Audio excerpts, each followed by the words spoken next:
প্রিয় শিক্ষার্থীবৃন্দ, অনলাইন ক্লাসে শুভেচ্ছা জানাচ্ছি। আমি দেলোয়ার জাহান, সহকারী শিক্ষক, মনসুরপুর আব্দুল হামিদ তালুকদার উচ্চ বিদ্যালয়, আটপাড়া, নেত্রকোনা। আজ আলোচনা করব নবম ও দশম শ্রেণীর পৌরনীতি ও নাগরিকতা পাঠ্যপুস্তকের চতুর্থ অধ্যায়ের সরকার ও রাষ্ট্র ব্যবস্থা। রাষ্ট্র একটি রাজনৈতিক প্রতিষ্ঠান, আর সরকার রাষ্ট্র গঠনের একটি অন্যতম উপাদান মাত্র। রাষ্ট্র ও সরকার এ দুটি আমরা সমর্থক হিসাবে অনেক সময় ব্যবহার করলেও প্রকৃতপক্ষে এ দুটির মধ্যে মৌলিক পার্থক্য রয়েছে।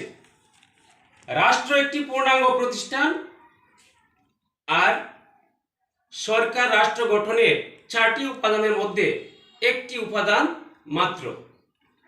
পৃথিবীর সব রাষ্ট্র একই উপাদানের সমন্বয়ে গঠিত হলেও সব রাষ্ট্র ও সরকারের স্বরূপ পরিবর্তিত হতে পারে। আমরা এখন আলোচনা করব রাষ্ট্রের ধরন নিয়ে। বিশ্বে বিভিন্ন ধরনের রাষ্ট্র ব্যবস্থা রয়েছে। আমরা বোর্ডের চোখের দিকে লক্ষ্য করি।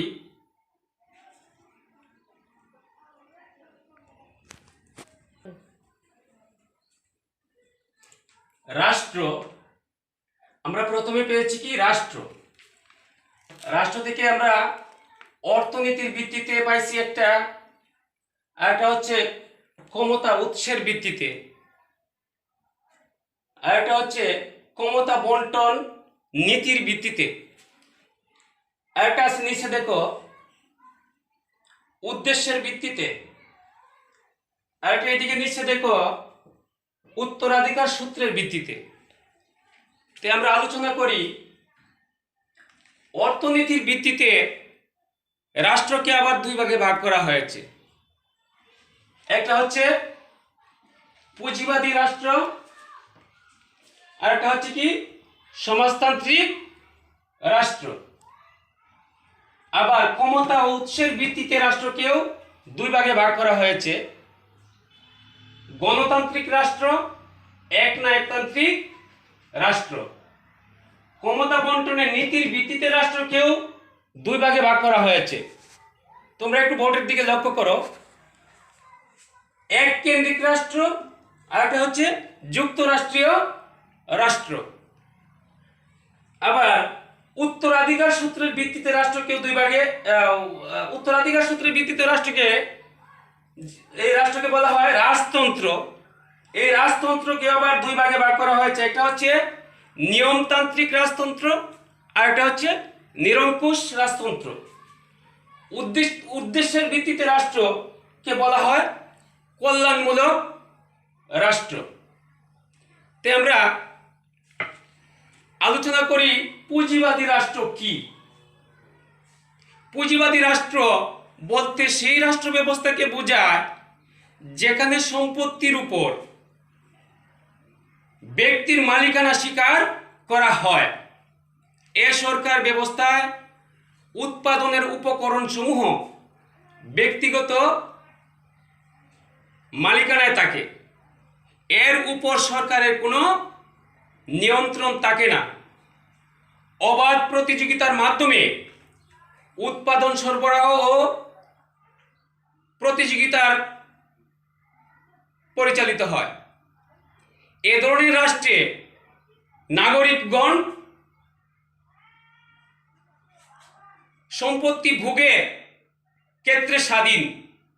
বর্তমান বিশ্বে অধিকাংশ রাষ্ট্রই হচ্ছে পুঁজিবাদী রাষ্ট্র। আমরা পরে আসি সমাজতান্ত্রিক রাষ্ট্র। এই সমাজতান্ত্রিক রাষ্ট্রটা হচ্ছে পুঁজিবাদী রাষ্ট্রের সম্পূর্ণ বিপরীত। পুঁজিবাদী রাষ্ট্রে বলা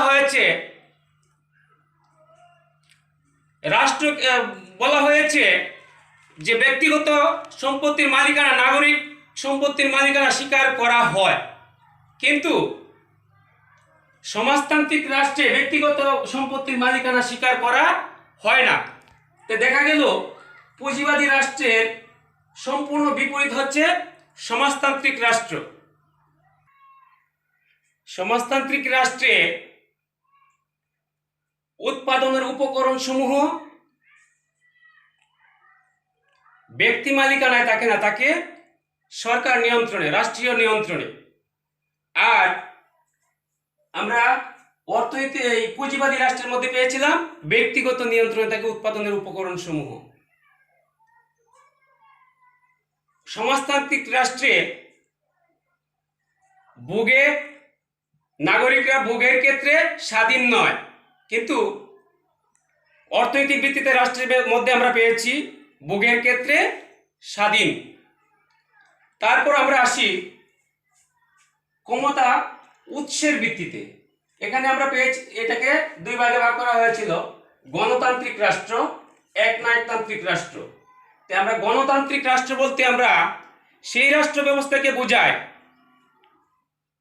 যেখানে জনগণের ভোটে এবং জনগণের সমর্থনে জনগণ দ্বারা বা নাগরিক দ্বারা সরকার নির্বাচিত হয়। এখানে গণতান্ত্রিক রাষ্ট্রে জনগণের ভোট দ্বারা নির্বাচিত হয়ে সরকার গঠন করা হয়। এখানে একাধিক রাজনৈতিক দল থাকে। যে দল সরকার, যারা সংখ্যাগরিষ্ঠ হবে সেই দল সরকার গঠন করবে। আর প্রতি 5 বছর পর নির্বাচনের মাধ্যমে সরকার পরিবর্তন হয়ে থাকে। তারপর একনায়কতান্ত্রিক দল। একনায়কতান্ত্রিক দল বলতে, রাষ্ট্র বলতে আমরা সেই রাষ্ট্র ব্যবস্থাকে বুঝি একটি দেশের একজন মাত্র নেতা থাকবে, একটি মাত্র দল থাকবে। এই দেশে কোনো বিরোধী দল বা অন্য কোনো দল থাকবে না।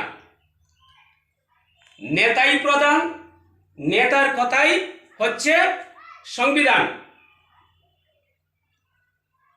তারপর আমরা আসি এক কেন্দ্রিক রাষ্ট্র। ক্ষমতা বন্টনের নীতির ভিত্তিতে রাষ্ট্রকে আবার দুই ভাগে ভাগ করা হয়েছিল, এক কেন্দ্রিক রাষ্ট্র, যুক্তরাষ্ট্রীয় রাষ্ট্র।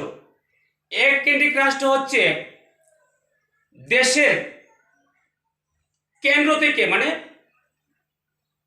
কেন্দ্র থেকে দেশ পরিচালনা করাকে এক কেন্দ্রিক রাষ্ট্র ব্যবস্থা বলে।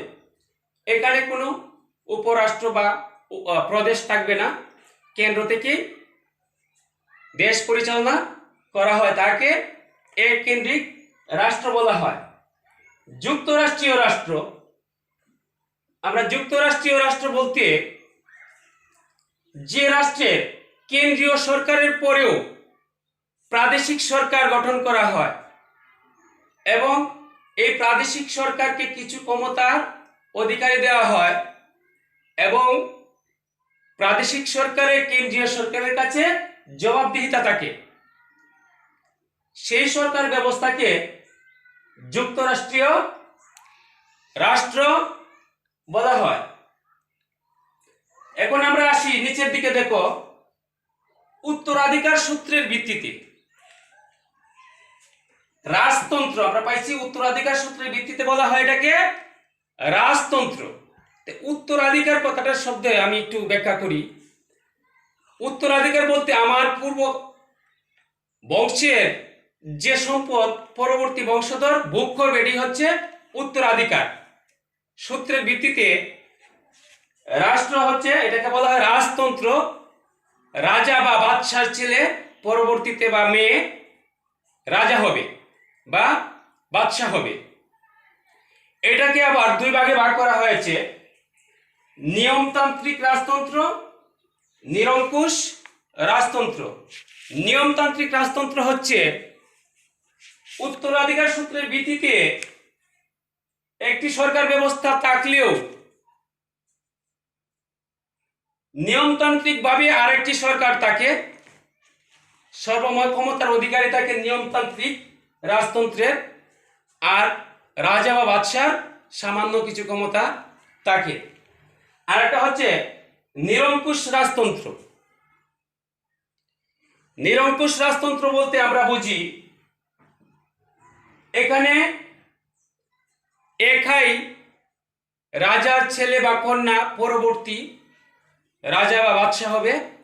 এখানে কোনো অন্য সরকার থাকবে না, একটি মাত্রই সরকার থাকবে, যে নিরঙ্কুশ, বলতে এটার মধ্যে কোনো অংশ নাই। রাজার ছেলে পরবর্তীতে রাজা হবে বা মেয়ে পরবর্তীতে এই দেশের রানী হবে। এটাকে বলে আমরা নিরঙ্কুশ রাজতন্ত্র।